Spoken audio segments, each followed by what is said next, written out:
From Rixie, this is Butter. I'm Nathan Rivas.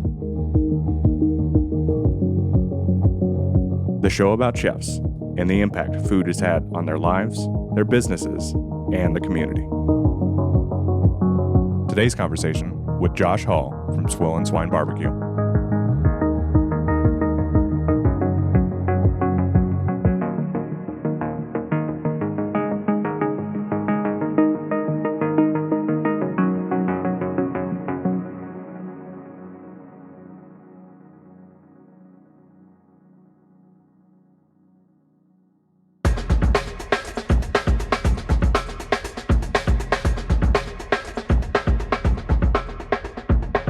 Today, I want to talk about barbecue. The craft of barbecuing specifically. It's a difficult and complex thing. I mean, if you want to drive out to your local mega market and pick up a package of microwavable Jack Daniel's barbecue pork, you can do that. I've done it. But there are people taking old, tried and true live fire methods and taking tough cuts of beef and turning them into something that's truly sublime. So I called up one of my friends, Josh Hall. Josh is the co-owner of Swill Swine Barbecue. Josh and his partner bring old school Texas-style barbecue to Central Virginia. I wanted to talk to him about what drives somebody to take up such a labor-intensive craft and what it all means to him.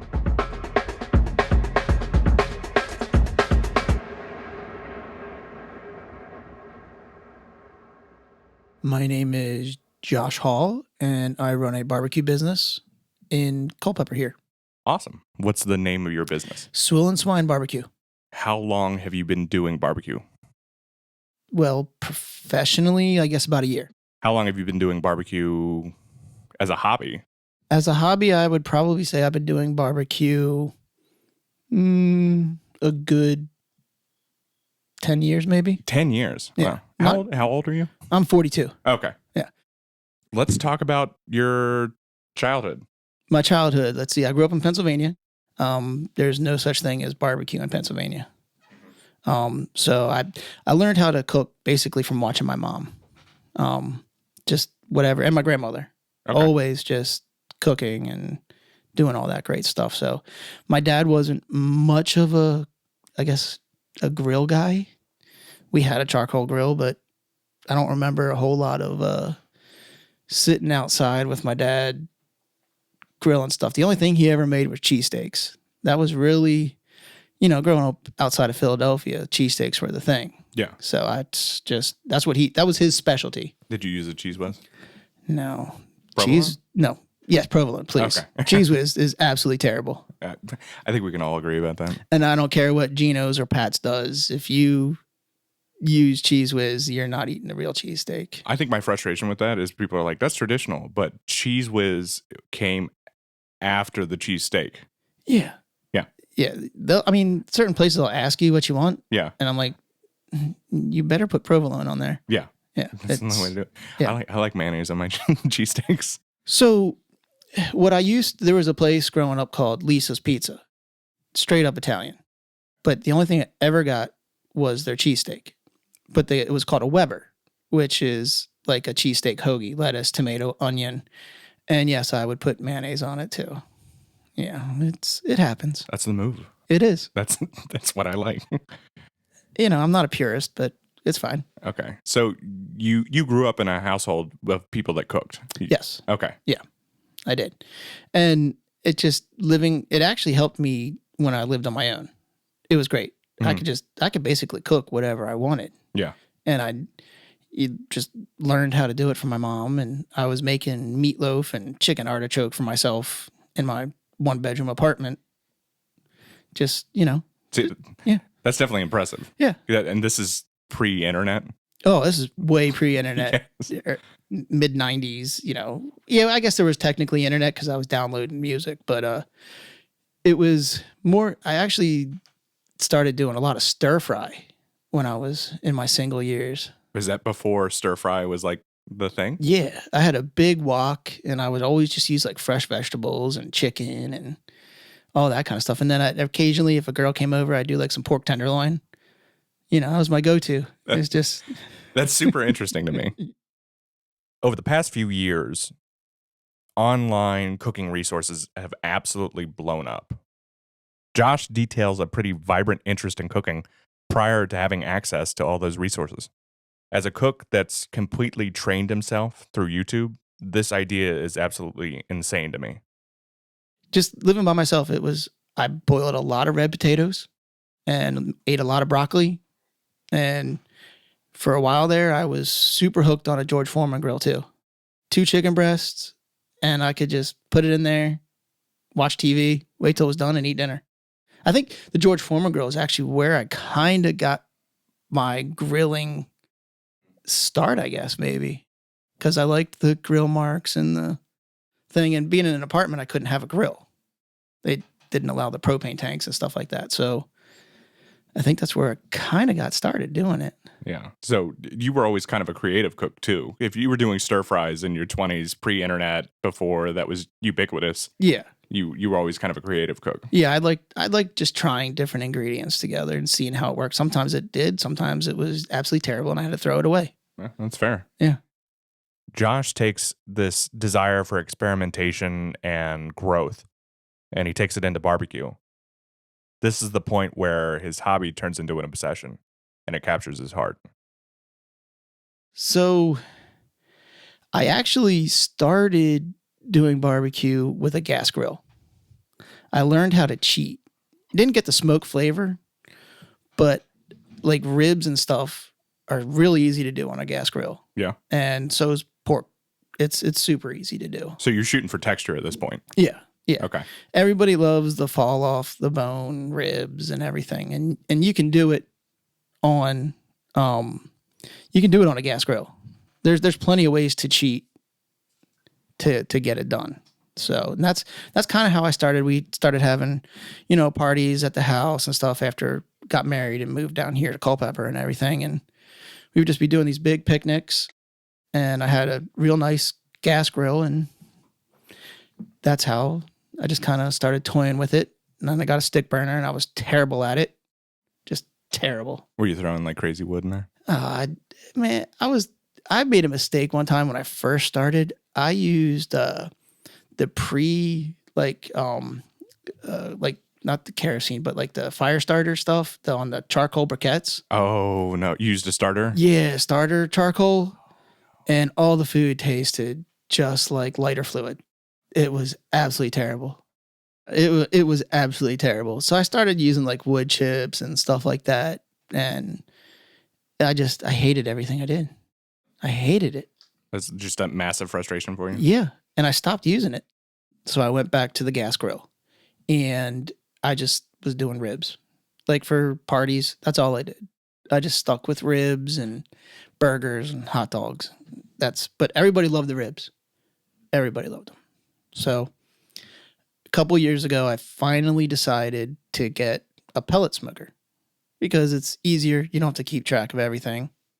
And that's when I really started to get back into it, like trying everything, doing everything. I've dabbled in barbecue myself, and I took it to the extreme. I went online, I bought myself a stick burner, and I ruined briskets. I wanted to jump into the deep end of doing old school Texas barbecue. I've talked to many barbecue people, and they tell me that's not the way to do it. A pellet smoker is essentially training wheels for barbecue. It's a great entry point for anybody that wants to get started smoking meat, as Mark Zuckerberg says. Josh confirms this. I could control the temperature better. I didn't have to use charcoal or wood chips. So it kind of just was like, let's just keep trying. Let's do ribs. Let's do another shoulder. Let's do some chicken. And then I finally did a brisket. I had done plenty of briskets before that were the worst things I've ever had in my entire life, that I just wanted to throw at a wall and just want to explode. And, people at my parties were nice. They're like, no, it's good. I'm like, no, it's not. Please don't say that. You can tell me the truth. It's not going to hurt my feelings. And I finally did a brisket on this pellet smoker. And for me, I was like, holy crap, this is what it's supposed to taste like. And that just kind of got me back into loving barbecue, doing everything again. And I started traveling and going to other people's barbecue places and seeing how they were doing stuff, pretending, hey, I'm just here to promote your business, but asking them a lot of questions and stuff like that to see how they did it. And from there on, it just kind of blossomed and people were starting to like the barbecue more and stuff like that. So it just kind of progressed. So did it like click over from hobby to obsession at that point? It did. It really did. It went from, honey, I'm just going to do a pork shoulder to I'm spending another $75 on a brisket. Sorry. And then, but my wife loves it, so it's okay. And then my neighbor, who is actually my business partner, Curtis, he'd been doing barbecue competitions and stuff like that in Northern Virginia for years. Like he's real into the whole barbecue scene too. And he came down for a party. We were talking, stuff like that. He ended up building the smoker we use today and brought it over to my house for 4th of July party. And we cooked food for everybody in the neighborhood, all of our friends, everything. It was the first time that I'd ever stayed up all night, like for real, watching the fire, using, a real smoker with a firebox. That's it. It had been a very long time since I'd used something like that. And it was amazing. We were loving it. And we started talking about it. And because of the blog that I do, I've been doing it for like 4 years and all the contacts with breweries and everything like that. We're like, why don't we see what we can do and start a barbecue business? So I quickly started the LLC, started talking to all my barbecue or my brewery friends, the owners and stuff like that. And we ended up getting our first gig at Far Gone. And it just kind of we went from maybe doing one event a month to now we're doing every single weekend, pretty much. That's awesome. Yeah, Watching. It's ridiculous. Steve has been probably one of the most gracious individuals. Like I think 10 years from now there'll be a dozen business owners that like Steve is where we definitely got our start. Culpeper and the surrounding areas are rather rural. You can't just start a food business anywhere and expect it to succeed. In our area, many food trucks have to partner with breweries to get their start. A lot of breweries around here don't serve food, but they have people. So food trucks show up and fill that need. Both Josh and I got our start at Far Gone Brewing Company, which is owned by Steve Gone. And we're grateful that Steve gave us a platform to get started. After the break, Josh details the switch from an occasional hobby to a full-blown business.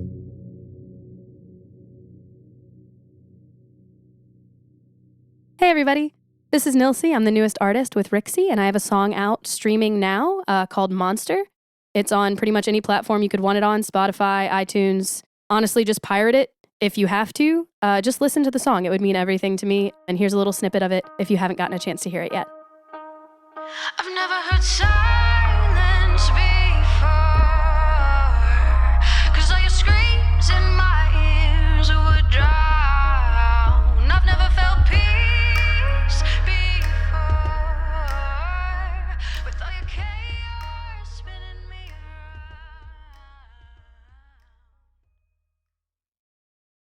So you started barbecuing, it started blowing up for you.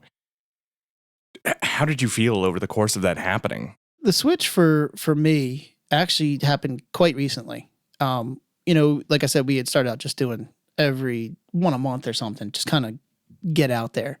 And we did an event at Tin Cannon in Gainesville. It was a police charity.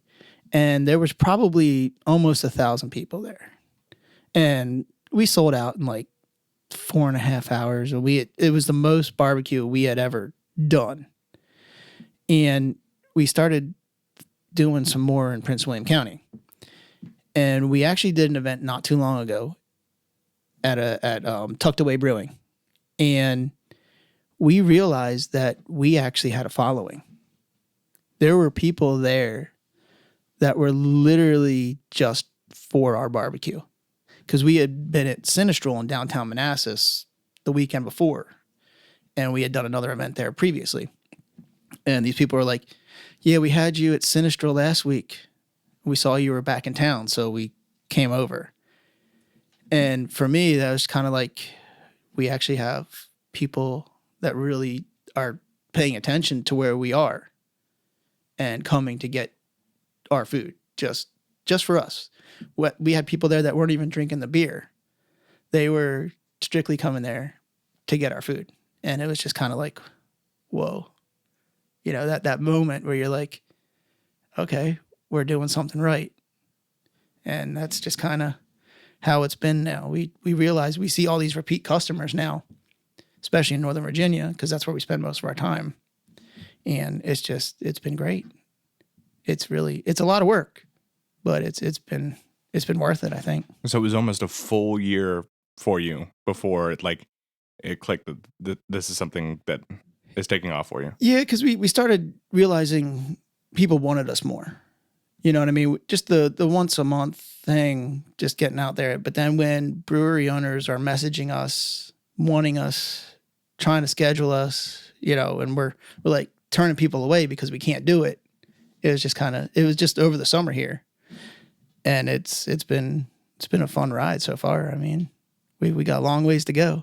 Yeah, I'm super happy for you guys because it's definitely like, I don't want to use the term like craft barbecue, but there's definitely some way to describe what you guys do because barbecue is in every town in some capacity, but you really care about your product to the point that I'm sure it causes you a level of stress. Oh, you have no idea the level of stress that I mean, my business partner and our event planner, they make fun of me every weekend because I have anxiety starting on Friday morning.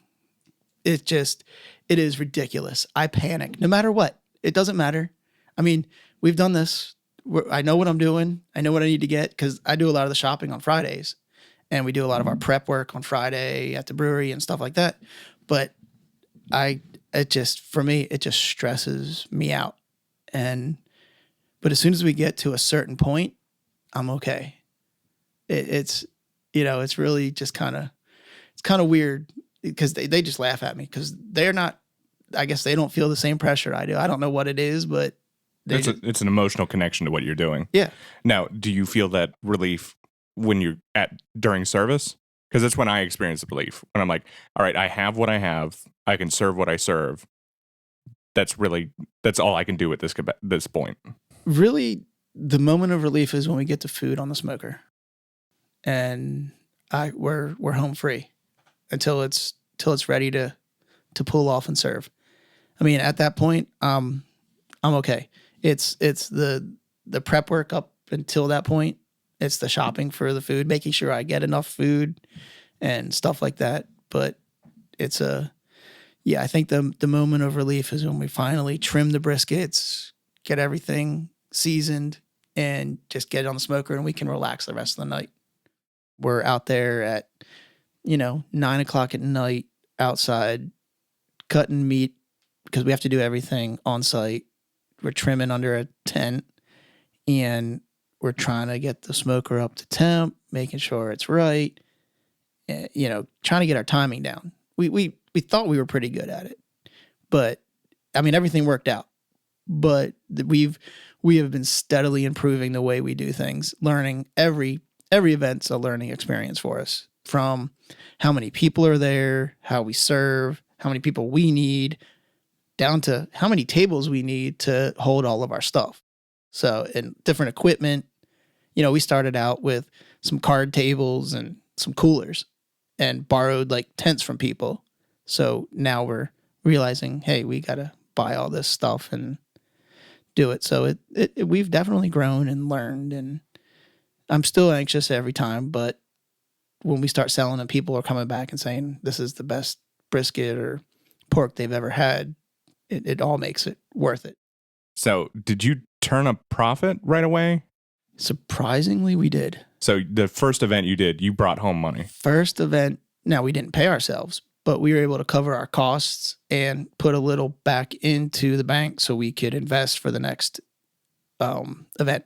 Barbecue is not a cheap thing to do, and it's very labor intensive, but we were able to sell enough. We were able to decide, or I guess make enough to make enough. I mean, our prices aren't cheap, but they're not super expensive either. But yeah, it's been fun. We don't really pay ourselves much, if at all, sometimes. But there's a lot of love. You know, the thing with what we do is, and Curtis and I have discussed this a lot of times with like getting a food truck, our overhead to start was zero. He had already had the smoker. We cobbled together a bunch of tables. We already had the coolers. We borrowed a friend of ours' tent to work under. So our startup costs were nothing. I think we paid $300-400 to get the meat for the first event. And, you know, we sell it at a profit. So we've really just been able to reinvest because we've borrowed so many things to begin with, and we had such low overhead because we're not financing a trailer or a truck, which, you know, is really expensive. So it just kind of, it worked out in our favor that we had this stuff already. That it really just brings a smile to my face that you were able to, like, I don't know how to express like that, like emotionally that like strikes with me. Yeah, it was a lot of long conversations about, do we want to get a trailer? Because obviously it makes a lot of things easier for us if we have a trailer with like health departments and that kind of stuff. But we just didn't want to put that kind of investment forward because we can't do it every day. We're not going to go, for the way we do things, we're not going to go to a brewery on a Friday night, just regular. We try to do a lot of events. So we know that there's going to be people there, and just, we can't afford to leave our jobs to do this full time. So we just decided we're just going to roll with the smoker on a trailer, keep doing it under tents, and keep rolling. The one thing about our barbecue is everything we do is from scratch. We don't buy pre-made sides or anything like that. We do our own potato salad. We do our own beans, which are probably our number one seller. That my partner Curtis, it's his recipe, absolutely ridiculous. I mean, they're this sweet and spicy, just delicious thing. But even our mac and cheese, we were talking about quality of our food. We have done mac and cheese several times. I stopped doing it for months because I hated the first time we did it. And I've been practicing and practicing and practicing and practicing, trying to get it right. We just did it again. I wasn't happy with it. So I've taken it off the menu. I was happy with it at home. We did it in a large scale amount. I was like, just no. I mean, people liked it. They kept eating it. But, you know, it's just one of those things where if you're not happy with it, I don't want to keep putting it out there. Mac and cheese is definitely one of those things that, like, most people crave shitty mac and cheese. There's something satisfying about KFC mac and cheese. I mean, I honestly grew up on Kraft. And, you know, I was, a mac and cheese snob, because if anybody made mac and cheese with penne pasta, I threw it in the garbage. I hate it. Hate it. Damn. I wanted elbow. Elbow. Elbow, or get the fuck out of here. Yeah. And now I don't even use elbow. I use shells. It holds the cheese better. You're a heretic now. Yeah, I know. It's should be burned at the stake. I should. If you had to talk to you a year and a half ago, what would you say to yourself? Be patient. Patience is the best thing you can have. You cannot rush barbecue. I was trying to, when I first started, even with the pellet smoker, planning dinners at a certain time and being 2 hours away from dinner and the temperatures on the meat not being anywhere close that they needed to be. So you have to just be patient with it. And it's really all about, the time is irrelevant. It's all about temperature. And you got to realize that. I do give a lot of advice to people. They ask me all the time, like people just kind of starting out, like, you know, how do I do this? How do I do this? And I give them little tips and tricks, and, you know, you can fudge anything except brisket. You can't fudge brisket. Once you ruin a brisket, it's done. Ribs you can save, pork you can save. It's all about just sealing it up in a foil pan with some apple juice and letting it braise, and you're good. You can save it. I've done it plenty of times. And that's actually how I used to do it on the grill.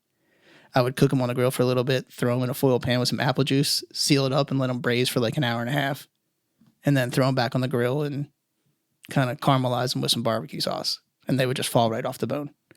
But that's how I was doing ribs one night on my pellet grill, and somebody tripped over the cord, and it shut off.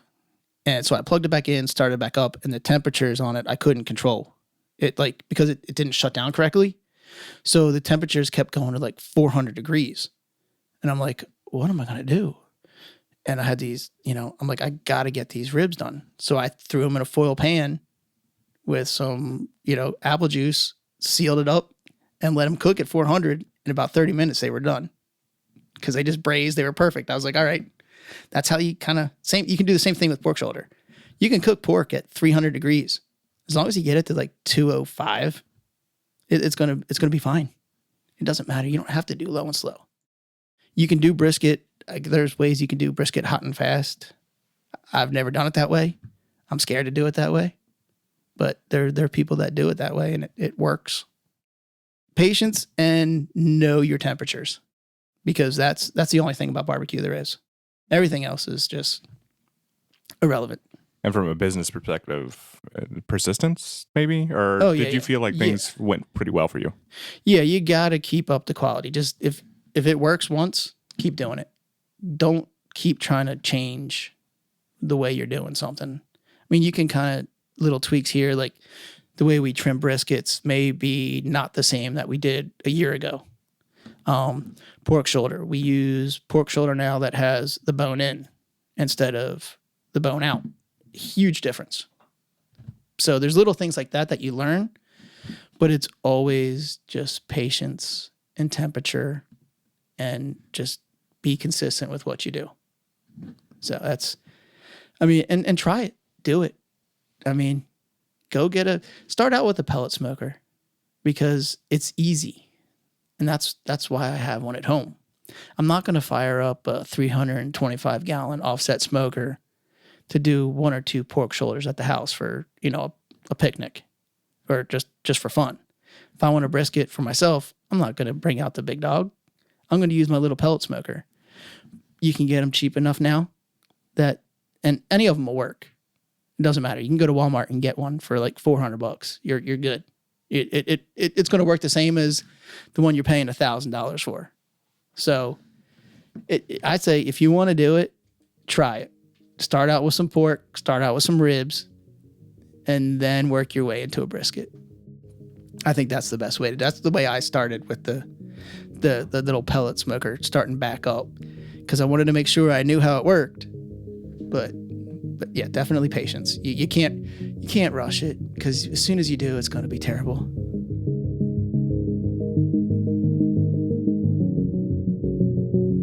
Now we have to address the reality of running a food business. As of this recording, Swill Swine is no longer in business. Barbecue is exhausting, and running a business is exhausting. Doing all of that on top of running a blog, having a 9-to-5, and family obligations. It's damn near impossible.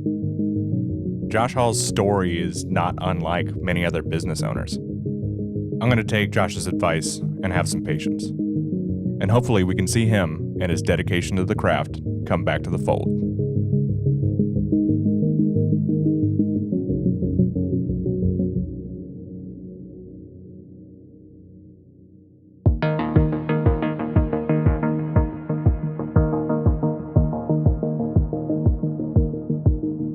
Butter is a production of Rixie. Produced, edited, and mixed by myself, Tanner, and Mason Carlton.